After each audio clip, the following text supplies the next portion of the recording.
So let's talk about the video I posted previously where I said prayers or faith alone cannot cure HIV. I've been getting a lot of backlash on that, which is fine, but I'm not taking that back. Some people are asking me, do you even believe in God? I believe in God. As a matter of fact, I might not even believe in God more than I do. Certain things that have happened in my life and where I've gotten to in this stage of my life is due to God's hands upon my life. So absolutely no question about that. God can do anything. But it still remains the fact that if you have HIV, you need to get on treatment. It is not about prayers. And any pastor or any religious leader who is going to tell you otherwise is deceiving you. Especially in Africa, people tend to fall back to religion when they don't have any other choice or any other way of solving their problem, which is fine and good because God said, come all you that are heavy laden and I will give you rest. But remember, God also gave us the brain to have scientists who are able to produce these drugs to treat people who are living with HIV.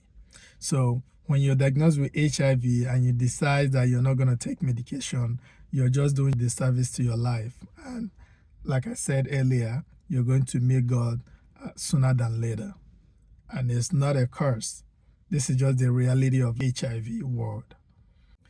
I will give you a perfect example. I had this patient one time who came to her appointment and all of a sudden she decides that she doesn't want to take her medication anymore because she had this spiritual awakening in her church where the pastor told her that whatever sickness that she's going through, that God is going to take care of it and heal her, that she doesn't need to be on medication, whatever the sickness is, prayers and fasting will take care of it. And the church happened to be going on this 30 days fasting and praying in the mountain. The lady went to this fasting and praying in the mountain, came back to do a follow-up appointment. We did her labs. Her viral load went all the way to more than 2,000 copies. Her CD4 cell count dropped to 50, which is very low. So we had to start treatment again, put her on antibiotics to prevent opportunistic infection, and also gave her some antifungal medication because she already developed thrush in her mouth. I'm saying this to say she's not the only person. There are so many cases like this where people will come in and say they don't want to take their medication anymore. They're going to do prayer route. And of course, that fails.